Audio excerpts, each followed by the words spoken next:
Well, hello, everybody.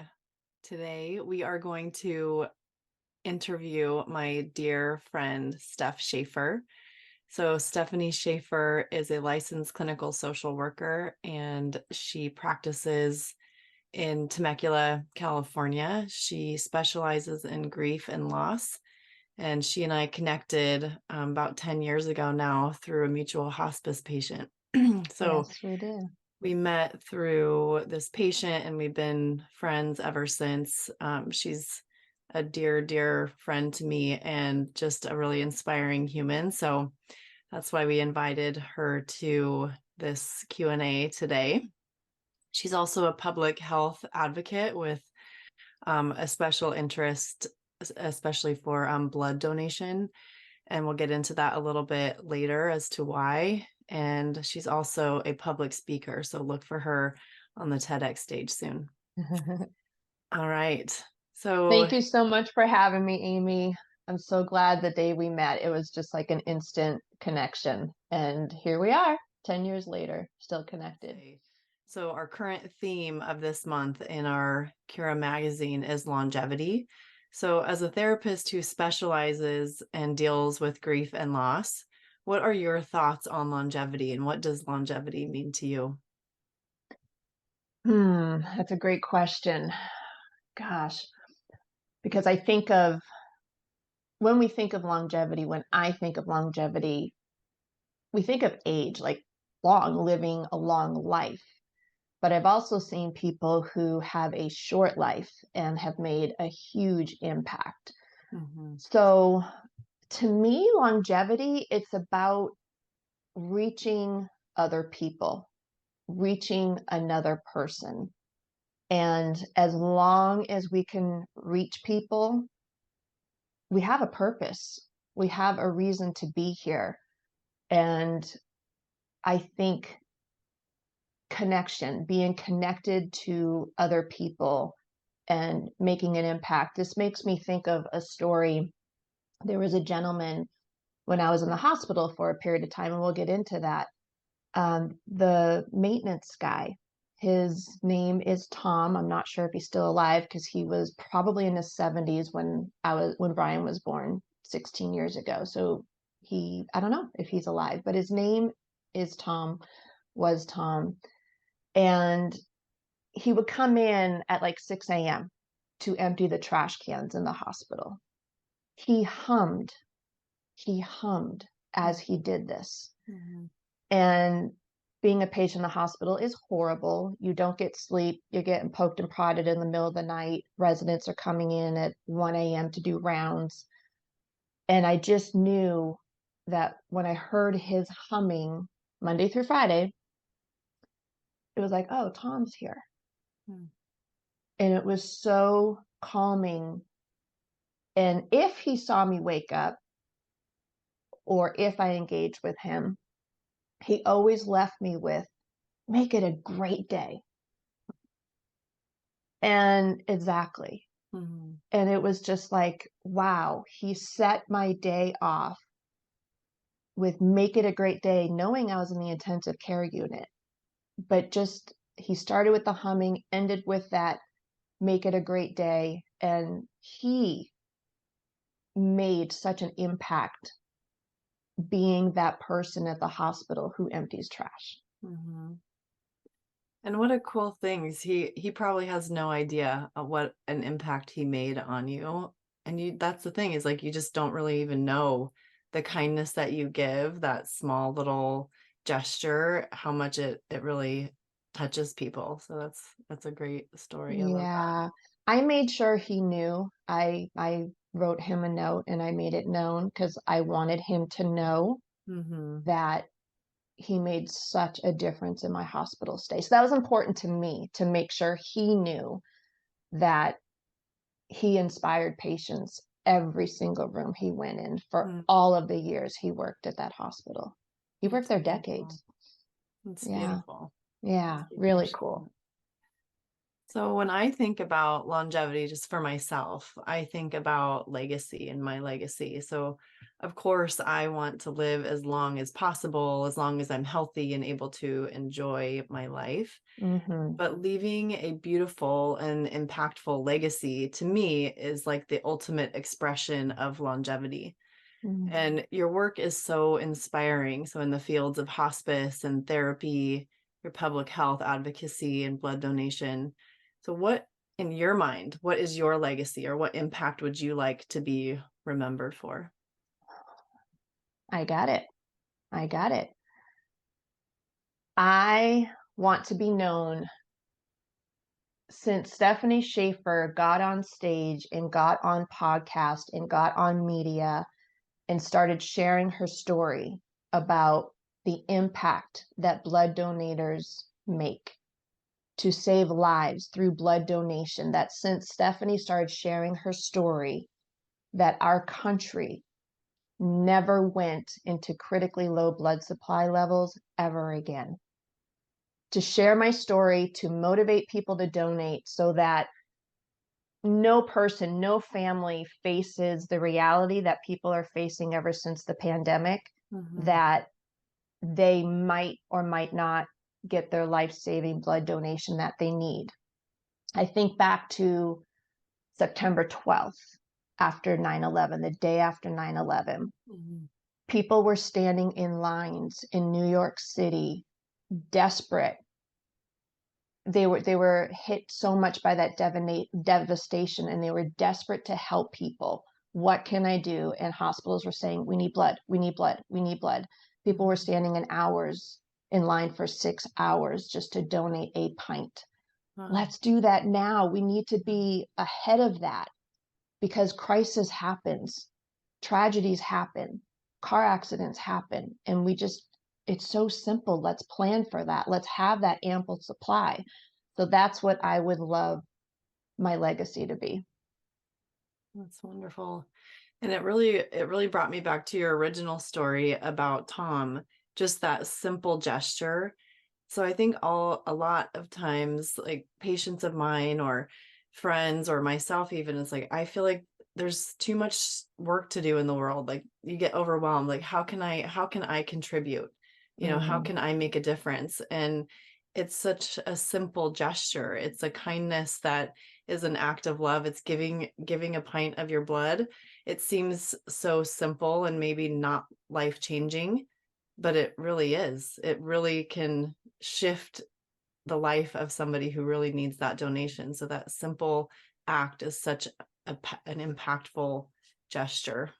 100%. I mean, every pint saves 3 lives every time. Well, And if they're little preemies, 4 lives. 4 preemies' lives are saved. Like people don't realize they're literally saving lives mm, when they donate blood. And it is so simple. It takes like an hour of time, but people just don't think about doing it. yeah. And the statistics are just so low of how 3% of eligible blood donors donate blood. Mm. It's such a low percentage, and that I want to change that statistic. So if somebody watching this now would like to go donate blood, what is the easiest way to do that? I'd say the most accessible blood donation center is any Red Cross. Hmm. So go on AmericanRedCross.org, and there's blood donations frequently. And I mean, yeah, they happen all the time. So you just look, you put in your zip code, and it tells you where the nearest blood donation is. That's the simplest way. Beautiful. Thank you so much. Yeah. So I wanted to sort of shift gears and talk more about your work in hospice, specifically. So your work with patients in the process of dealing with death and dying in family member or the patient themselves. So that is such a unique and beautiful and some, of course, very hard from for people. What is the impact of that on your personal life? Like Mm. how do you deal with that on a personal level? So I was very young when I got involved in hospice. I was 27 years old. Mm. And honestly, it's such a privilege to be there at the end of someone's life. It's sacred. It is sacred ground. And I really got to learn what is important in life at a very young age. Mhm. I learned at 27, these people taught me because nobody is talking about more material possessions, more promotions, more success, so to speak, what our American culture talks about success. Mhm. It's about, I learned at a very young age, it's about connection, it's about family, friends, relationships, health. Mhm. If you have those, you are so incredibly blessed. And, at a time like 27, my friends and all, we were starting our careers and we were stressing about student loans and we were stressing about money and all this kind of stuff. And, I never longed for the fancy, expensive car. It was like, it doesn't matter. It turns into rust 20 years from now, no matter what. Mhm. So for me, it gave me perspective on life. And even now, so I did hospice for 10 years and now I've been in private practice now for 10 years, but I Mhm. still counsel people through, is it time for hospice or not, families through that or friends through that, because now my friends' parents are aging and they're passing away. Mhm. So even now, it just teaches me about what's important in life and what really matters. Mhm. So it keeps me focused and grounded. That's so good. Yeah, I would imagine it just sort of gives you like a daily reminder of the impermanence of it all, right? I feel like Well it's such a said. powerful meditation for me is to think about, this discomfort that I'm having today about, whatever's happening with my kids or something at work or whatever. And it all just sort of comes and it goes. And next week, I probably won't even remember what I'm stressing about today. So Right. So true. it's that impermanence, this fluctuation of energy and experience that is such a empowered, like it's an empowering thing to have that remembering every day. Yeah, it really is. And, we've been taught that question of like, will this matter in 5 years? Will this Mhm. matter in a year from now? And sometimes it's yes. When we're Yeah. talking about relationships and stuff, yes, it will matter. But Mhm. if it's that, just like you said, the typical fighting or arguing that goes on, sibling stuff Yeah. or, the dog's frustrating you or bills, it's like, okay, it's just stuff. Yeah. Who cleaned out the dishwasher last? That's a common argument in our house. I did it last time. Yeah. It's just like, okay. Yeah. Yeah, you Yeah, definitely won't remember that in 5 years. this is true. Oh, wonderful. So what practices do you use to deal with that heaviness of your work? So, like, do you have certain meditations or any sort of habits or rituals that you engage in to sort of offload some of that heaviness, that heavy energy? Oh, yes. Yes. I have to. Yeah. In the morning, I have to start my day with surrendering, surrendering my work Mm. to a higher purpose, surrendering just God used me to help these people. I Mhm. can't tell you how many times I've been in session and it's like, oh boy, which way do I go here? And I'll Mhm. say to the person I'm working with, I'll say, give me a moment and I'll take a breath and I'll ask God for guidance. Mm. And I get it. I do get that guidance. Mhm. And so in the morning, I have to center myself. I have to connect to God. I have to ask for guidance. And then, yes, during sessions, I will lean on that guidance and understanding. Mhm. But at the end of the day, I really believe we have to be our best coach. Yeah. I teach this to my caseload all the time. I'm like, you have to be your best coach. And so I coach myself and I say, Steph, you did your best. You gave your full attention. You gave it your all. That time is up. Mhm. And now it's time to, go to yoga. Now it's time to walk the dogs. Now it's time to be with my family. Now it's time to connect with a friend. I have my doors here. And when I leave my door, I will take an exhale.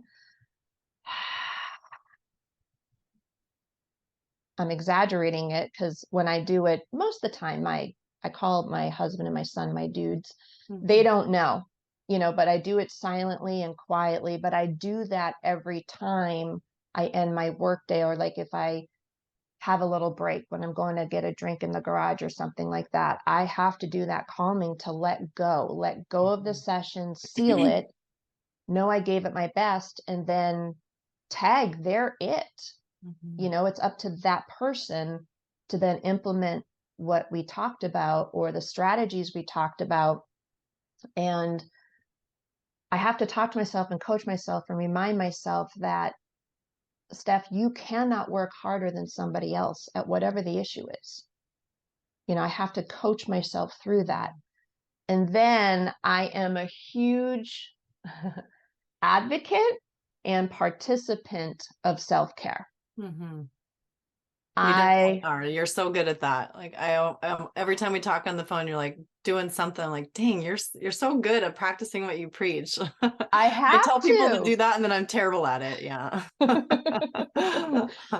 I have to. I It's necessary. Like I don't think of self-care as self-indulgent. Mhm. I think of self-care as necessity. It's Yeah. oxygen to me to do Mhm. what I do. I might work with 8 people a day and talking about heavy, heavy stuff, Absolutely. suicide.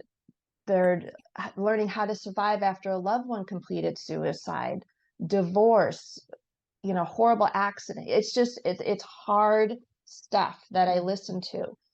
And I let it go. I surrender it. But then, yes, I get a massage every other week.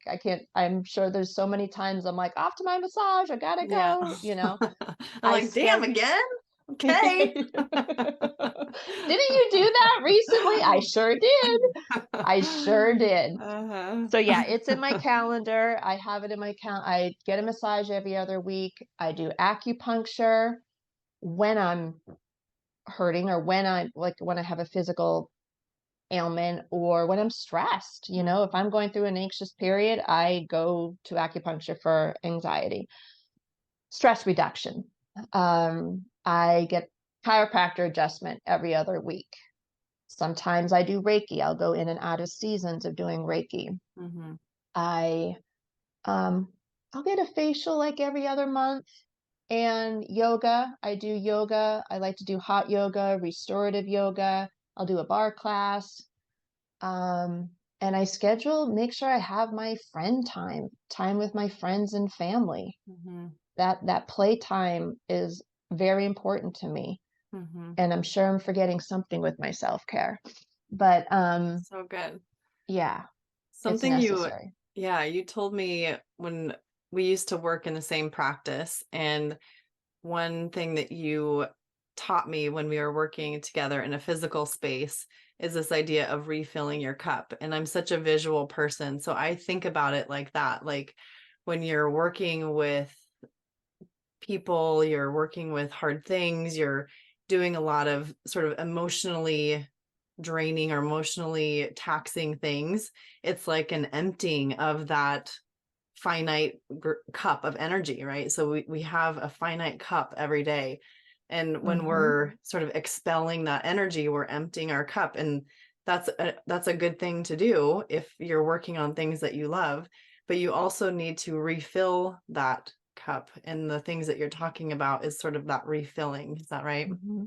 Yeah, and I'm smiling because I remember exactly when we did that at the office. I Yeah. remember exactly, like, we were talking and I was like, "Wait a minute."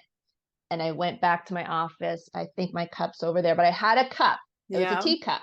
Yeah. And I'm like, "You're doing this all day long. You're doing this. You're doing this. You're go." Like, Uh-huh. when are you flipping that cup back up to Mhm. restore it, to refill it so you can give again? Yeah. I remember I'm smiling because I'm like, "I'll be right back." Yeah.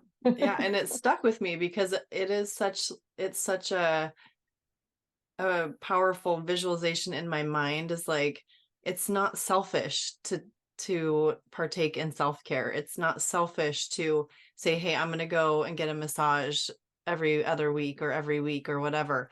This is important for us to be able to show up the way that we want to, right? We want to be able to show up and help the people that we're helping and be the best moms for our kids and the best partners for our partners. And all of those Mhm. things require that we are caring for our hearts and our souls and our bodies. Like those are things are so incredibly important. So I just really loved that idea and I think about it every day. Mm, that's awesome. Yeah, I some people might think self-care is self-indulgent, and no, to me it's necessary. It's Mhm. vital. It's life-giving back to me because I give my best with each Absolutely. individual person. And I'm not capable of doing that for the long haul. This is why a lot of therapists burn out, a lot of Mhm. healthcare providers burn out because they're giving, giving, giving, giving, giving, and they get depleted and then they physically get sick. Absolutely. And I see it with my in my patient population, I work with a lot of women and a lot of moms, and I think moms tend to do that a lot. Like we put ourselves on the back burner and we just give, give, give, give, give all the time. And then our bodies start to break down. We start to have chronic diseases, pain, weight gain, all of these things I think are really rooted in this sort of back burner issue, right? It's like we're not Absolutely. refilling our cup. 100%. 100%. And we're wondering why, like, we're so irritable or short-tempered, frustrated with Yeah. the people who are most important to us, our partner and our kids, Mhm. that's the person we're spending the most time with, and they get the remnants a lot of times Yeah. because we're spent. But when we do that, when we choose us, we're choosing to restore that, to give us patience back, to give us Mhm. compassion back, and just to fill ourselves back up again, to be kind and be pleasant to live with. Absolutely. And I always think about it too as like I'm teaching my kids to take care of themselves also. When they see me taking care of myself Yeah. and taking care of my body and restoring myself with my practices and rituals, it gives them permission and sort of a framework to Mhm. not martyr themselves to death when they're married with children or whatever they're planning on doing with their life. Like, Right. I really want them to grow up with this idea like self care is not indulgent, it's soul care. Mhm. Like, this is important, right? Absolutely. Yeah. It's so Yeah. important that we do model that. And, Absolutely. kids are watching, they pay attention to our actions way more than our words. And Hmm. so if we're not practicing what we preach, if it's, oh, it's so important to take care of yourself, it's so important to take care of yourself, but we're not modeling that, Absolutely. they're not seeing it. So I think Yeah, it's critical that we do that. absolutely. My sister Steph told me one time, she said, "Our kids swim in our subconscious." And that Mm. freaked me the hell out, both at the same time, but also it really was powerful because I do think that's true. Is like we can say all we want to say, like, take care of yourself, pay attention to your body, Have do balance all in your these life. things, have boundaries. And then when we Yeah. don't do it for ourselves, our kids are swimming in that, Oh, you know? that's powerful. Yeah. Mm. I wanted to ask you, do you have any special stories you can share about a patient maybe that had an impact on you as they or their family member approached death and what made that special? Okay.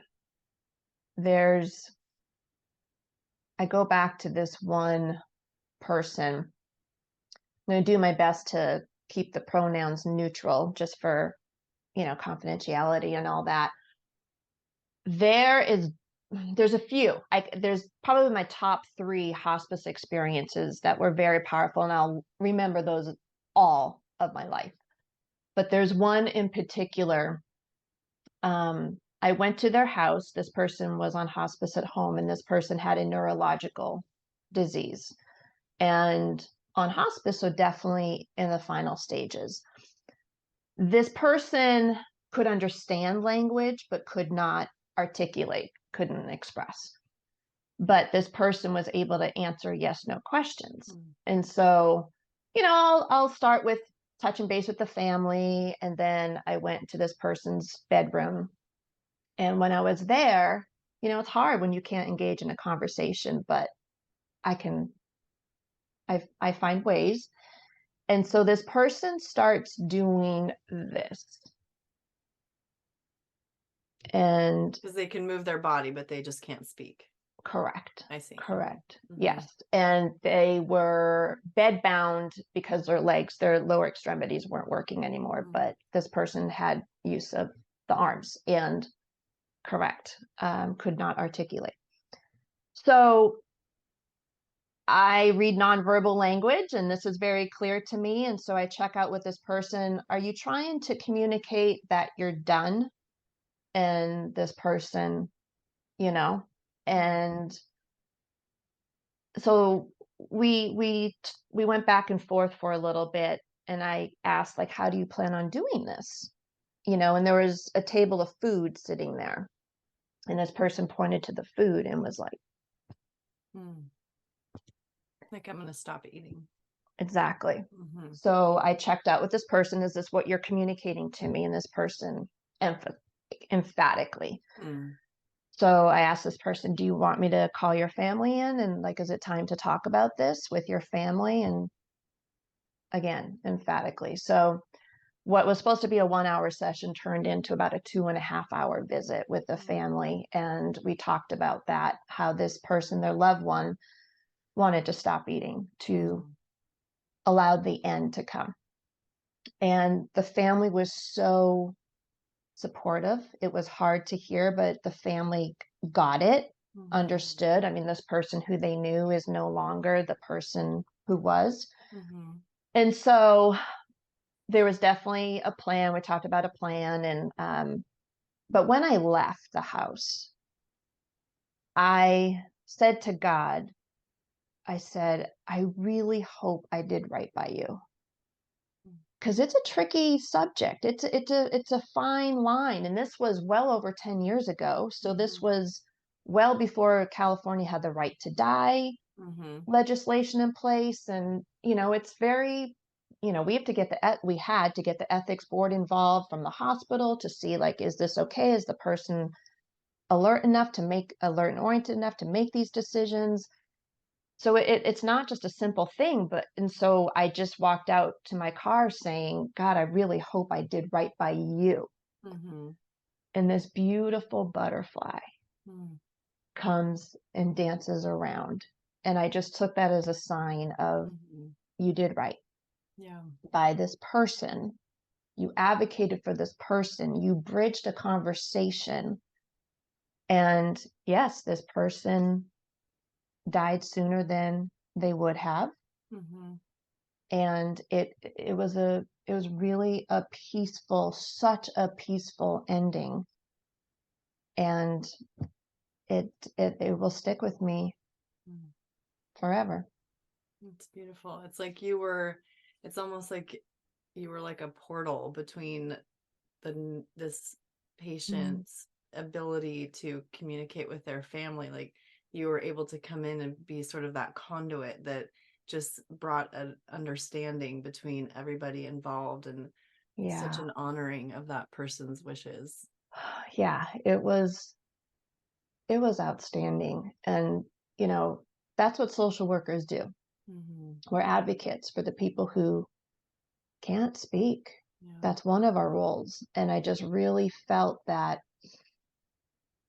I was just so grateful to be able to advocate and speak on behalf of this person and get those wishes met and deal with the feelings and the hardships and facilitate those hard questions between the loved ones. It was, I wish it would happen more frequently Yeah. today. That the end just ends up being such sort of like an act of love and graciousness toward the person that's going through it.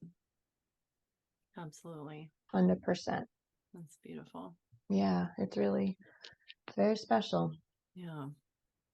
So you've shared your incredible story about your own syndrome and your own health um, issues that you've had in relation to your syndrome and the circumstances surrounding the birth of your son. You've shared this on the public speaking pages public speaking platforms that you've done. And I wondered if you could just tell us a little bit about the story and how that impacts your current work. Mm. A long story, and I know it's a I'll long make it story, short. I'll make it as short as I can. but it's so good. It is. It's incredible. So the name of my syndrome is Klippel-Tronne syndrome. I was born with it, and it's a rare vascular disorder, and it affects my left leg and toes. And I knew having a child was going to be tricky, but eventually, after many testing and tests and all that scans, I got the green light. So he was born C-section because the doctors determined because of my syndrome, they did not want me pushing. And about 3 days after he was born, we realized I was in trouble medically. And I was bleeding from my C-section site. And that's when my first blood transfusion started. And after about 50 units, 50, my numbers were still bad. I was still bleeding internally. And they transferred me from the community hospital in Orange County to UC Irvine Medical Center, where they continued the blood transfusions. And after 55, 60 units, I mean, I was just huge in this bed. And my heart got tired. My heart stopped. And I went to cardiac arrest for a long 45 minutes. And life-saving measures and continued blood transfusions were happening. And once I got a heartbeat, they brought me into surgery and they did an emergency splenectomy and emergency hysterectomy. What they didn't know is that my spleen had ruptured. That's what they didn't know. And it was caused by my syndrome. And it was a very long journey. And I was in an incredible trauma hospital, incredible surgeon. Dr. Dolich is my superhero, and his team. He had an incredible team, and he will not take credit without giving credit to his team members. He's a very humble surgeon, trauma surgeon. And I was in the best hospital with an amazing team. And if it weren't for those blood donors, it took 200 blood donors, 200 people to save my life. Wow. And if it weren't for them, I wouldn't be here today.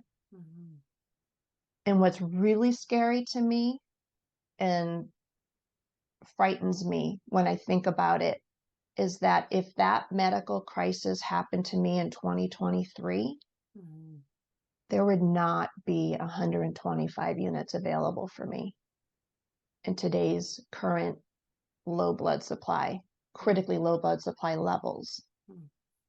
That frightens me. And it also motivates me because it's like, this is a problem that can be solved. This isn't rocket science. This isn't a political issue. This isn't a gender issue. This is not about education levels, socioeconomic levels. It's not about that. It's something that every human has. We all have blood. Mhm. We all need blood. And not all, most of us are capable of donating. I'm not capable of donating, but I motivate other people to do it. Mhm. And this is something that we can be lifesavers. And if you can't donate like me, we can volunteer. We can volunteer at these blood drives. We can donate financially. We can donate our time. We can encourage other people to donate. We can watch children of other people. If a mom or dad has little kids and they can't volunteer to watch the babies, I'll watch your kids for 2 hours, go. Doesn't take 2 hours, but this is something that it frightens me when I think about it, and it motivates me to keep sharing my story and just to keep trying to create opportunities where I can share my story, because Mhm. I've been trying for years. And when you ask me, how does this impact my work now? I knew for a long time that I would want to be an advocate for blood donation and tell my story. I knew that for a while, but I also knew it was about timing. And I know I survived to be a mother first, Mhm. and a wife and sibling and friend and daughter second, and a friend. And that the blood donation, that timing was very important, and the time is now that Brian is 16, he's independent, he drives himself everywhere he needs to go, and so now is my time to do this work. Yeah. And so that story, his birth story, the fact that I survived it, there's so many miracles that happen to take place. And as a physician, to have a full thriving life after a 45-minute cardiac arrest is profoundly rare, Absolutely. Profoundly rare. Yes. just as my syndrome is It's profoundly profoundly rare. rare. Yes. There's so many rarities, and I won't stop until our blood supply levels are plentiful and that it's just going like clockwork. I'm on a mission. So good. I think I really feel like it's through our pain story, it's through our trials and our hardships in our life. If we can find our purpose through that, like that's when the magic happens, you know? Absolutely. Mm-hmm. And we need to be brave enough to talk about it, because Yeah, so many people think, I really, every human has hardships. absolutely. We don't get through this life without hardships. It's Yeah. part of the human condition. And we need to get brave enough to be willing to share our pain and our stories. So often people isolate and hibernate and keep that Mm-hmm. story to themselves, and they don't share, and then we can't connect and we can't support and validate and just be there to support that person, or just to connect and say, I know exactly what you're talking about. Mm-hmm. I know exactly the feelings that you're feeling. So, yes, there's pain, and yes, we have a choice to put our pain into purpose or to isolate. Mm-hmm. And when we are brave and vulnerable and communicate and share our stories, that creates a ripple effect for helping others. And Mm-hmm. even if people just listen silently and they're not willing to go on platforms to do that, and that's okay, but just for them to know, okay, thank God I'm not alone. I thought it was just me. I can't Yeah. tell you how many times I hear that when I start counseling with someone. They'll say, I thought I was the only one. Mm-hmm. It's like, oh, I promise you, you're not. Yeah. Something that I encounter a lot, and I've felt this myself too, is like this comparison, like, well, I haven't gone into a 45-minute cardiac arrest and needed Mm, 200 blood donations to live, so I don't have the right to mm, complain about this, right? I don't have a uh, right to feel, you know, like I want more, or I don't have the right to say I'm depressed or I'm anxious or, Mhm. it's like this hierarchy of pain that we sort of Mm. make up in our minds. Like if I don't have this major capital T trauma, I don't have I don't have the right Mhm. to complain, right? And it's not Mhm. really about complaining, but it's like it's this pain is pain.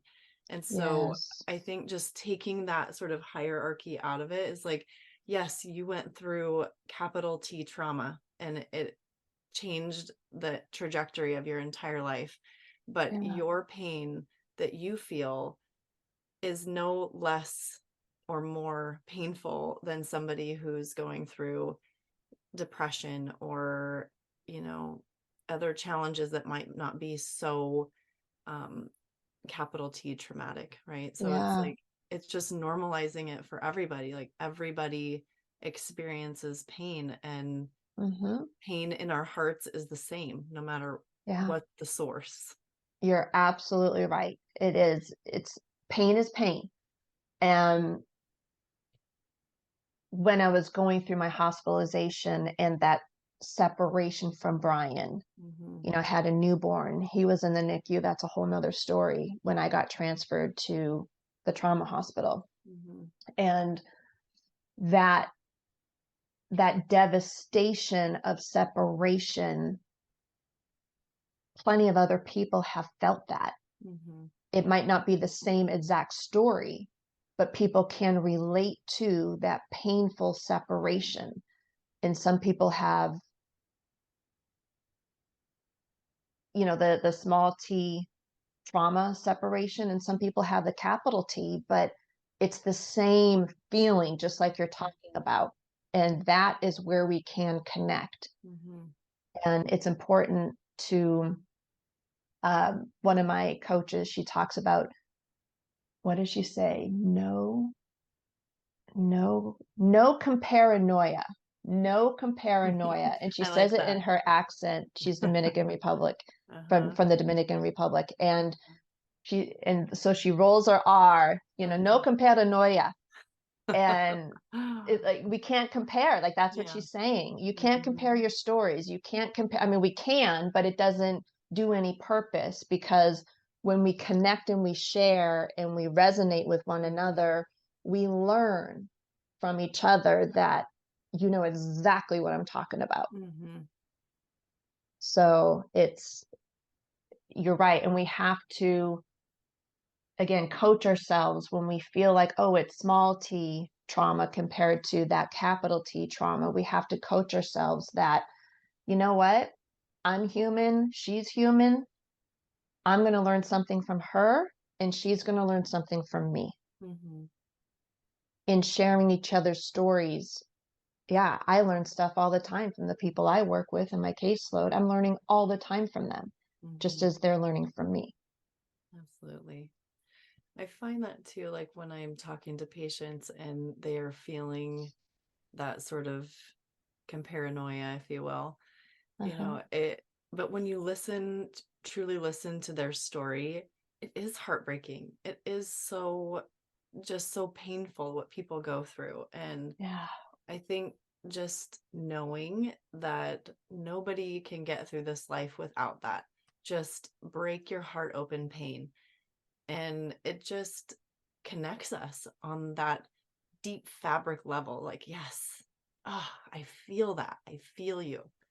Yes, I've not 100%. been in your shoes, but I'm in mine. And oh man, it's heavy, and just being seen and being heard and being acknowledged.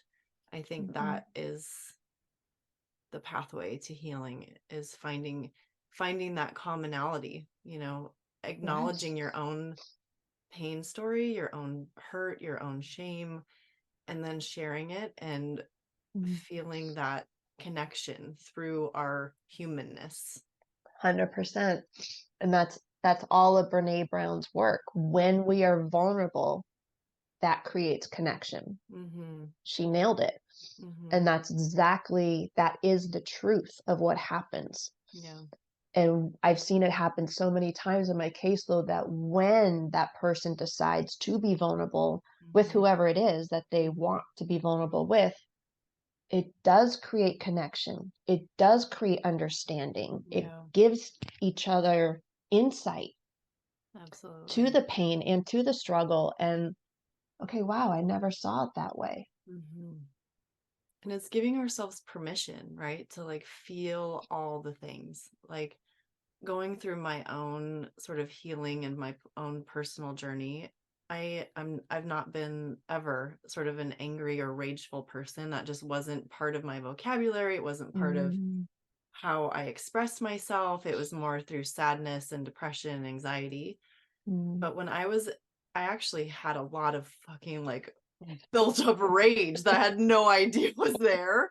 And I Uh-huh. tell you, man, when I was able to like acknowledge that and like, yeah, I have some really pent up rage and I let it Mhm. out, I have never felt so free. Like it was Mm. like the whole world opened to me. And Yes. I feel like when we store that stuff, when we just hide it and like, oh, that's ugly, nobody wants to see that. That's when you get cancer. That's when you get high blood pressure. That's when you get diabetes. Like I really felt when I was expressing that anger that I was like getting rid of like old stagnant energy that I know was going to cause bodily manifestations in myself at some point. It was like Absolutely. raw, Yes.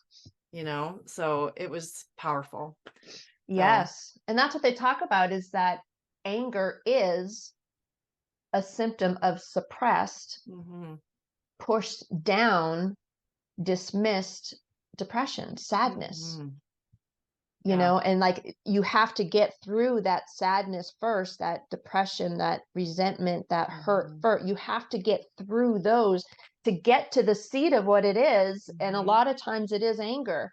And yes, we mhm. have to express that stuff. We have to release that and get that out because the body does keep score. Yeah. And It was like why? physical, it like I felt it in my it was like it was just like this physical like like and it had to be I think there's such therapy in movement. Like it wasn't Yeah. just me saying I'm mad, but it was like moving in that way and yelling and like doing things that like actually get it out into the world like through my body. And Yes. that's a talk for another time, but it was Yeah. it was fucking powerful and amazing, Yeah. so Yeah. Well done. Good yeah. work.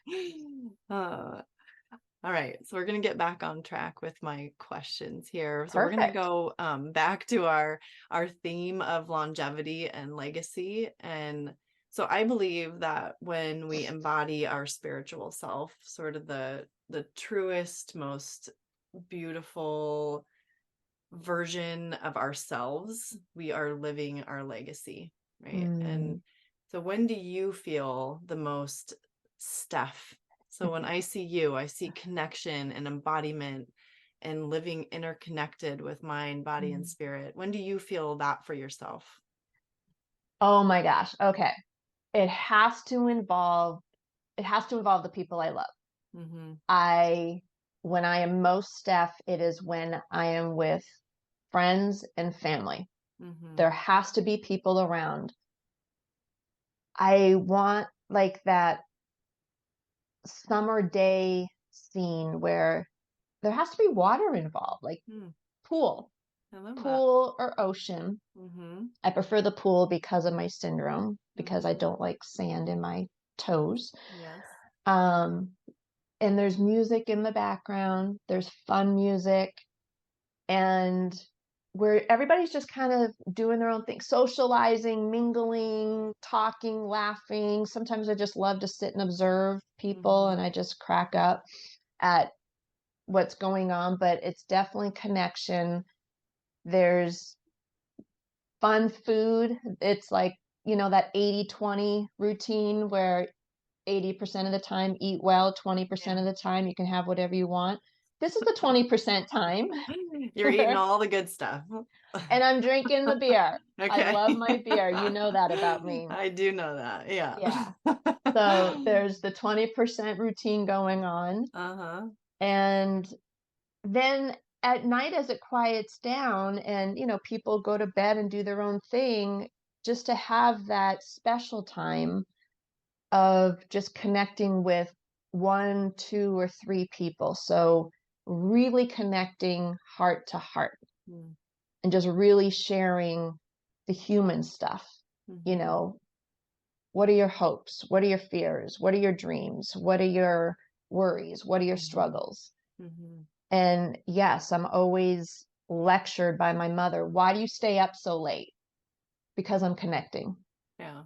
That I love that. That is when I feel the most me. I love it. I Yeah. love that. All right. Well, before we end, I have a list of sort of rapid fire questions for you. Oh So these are boy. more like they're more selfish because I want to know, but I'm sure they're going to be super interesting for everybody. So, Okay. okay, Oh number boy. one, what book are you currently reading? Oh my gosh. Okay, I have ADD brain. My bookshelf is a riot. I've got like 7 books going at a I do time too. I don't have ADD, but I do that too. all the time. Like yeah, so there's a book, Retellable by Jay Golden. It's about how to share your stories. Mm-hmm. The Art of Badassery by Jennifer Cassetta. That's a great book. It's a good book. Yes. Yeah. And then I've got about 3 Brene Browns. Love One of her. them being I Thought It Was Just Me, but it's not, going Mhm. back to what we talked about earlier. And then um, Glennon Doyle's Untamed is on my nightstand. Love it. And then Sonia Renee Taylor's Mm-hmm. Your Body, the Body. The Body is Not an Apology. Your body is not an apology. Thank you. Yeah. Yes, you gave me that one. Yeah. That's sitting there. Yeah. Good. And then I always have a copy of Psychology Today. All right. I love it. Yeah. And what's your favorite book of all time? I'd say the one that I read most consistently, and it's part of my morning centering, it's for sure, it's called Jesus Calling Mm. by Sarah Young. Mm. And it's just a quick devotional, and it just centers me, gets me focused, and that's the one I use most consistently, and I start my day off with that book. Wonderful. So, what are you watching, or what's the last thing that you watched, either on TV or Netflix or a movie? That I just watched Painkiller over the weekend. Hmm. It's on Netflix. Have you heard about Okay. it? No. Oh my gosh, it's crazy. It's about the Oxycontin pen. Oh, I have heard of that. Yeah. Yeah, It's yeah. kind of depressing to me. I'm like, oh, I don't want to watch that. I hear you. I hear you. It was Uh-huh. 6 episodes with Michael Keaton. Uh-huh. And it's just it's so telling. Mm-hmm. It turns your stomach. Yeah, it's not a feel good thing by any means. Mm-hmm. It's very depressing, but it's eye opening, Yeah. and the best part is they're being held accountable for it, the Yeah. makers. So Yeah. that was good. Mm-hmm. Good. And do you listen to podcasts? Yes, I do from time to time. Yeah. Yes, I What's your like favorite? quick podcasts. Yeah. Brene Brown's my favorite. Um, and then also Glennon Doyle's We Can Do Hard Things. I go back and forth between those. Those are both so good. I Yeah. love them. Okay. Yeah.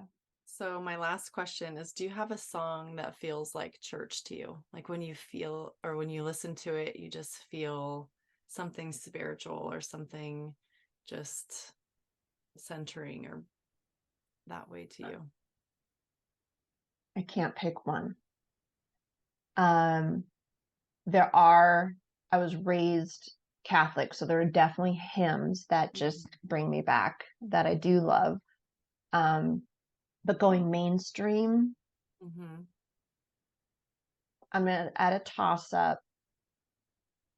There's U2's song Red Hill Mining Town, and some of the lyrics, it's like grasping, and I can relate to that there was just a time in my life, actually, it was when I was grieving. I was told I wasn't safe for me to have a child, and I Mm. was grieving for 2 years, Mhm. grieving hard. And when I would hear that song, it just really connected me to God, Mm. as Bono's like wailing. And Mhm. I don't know if he's talking to God. Maybe he is. I don't know. But for me, that's how it Mhm. is. And then the more current song, Rihanna's Lift Me Up, Mm. that So to me good. is so spiritual. Love it. I love that song. I love it when the yoga teacher ends the class in that song. It just, you know, talk Mhm. about like shedding, like I'll just shed tears. It's just a cleansing. It's Love that. beautiful. I love Yeah. how music can do that.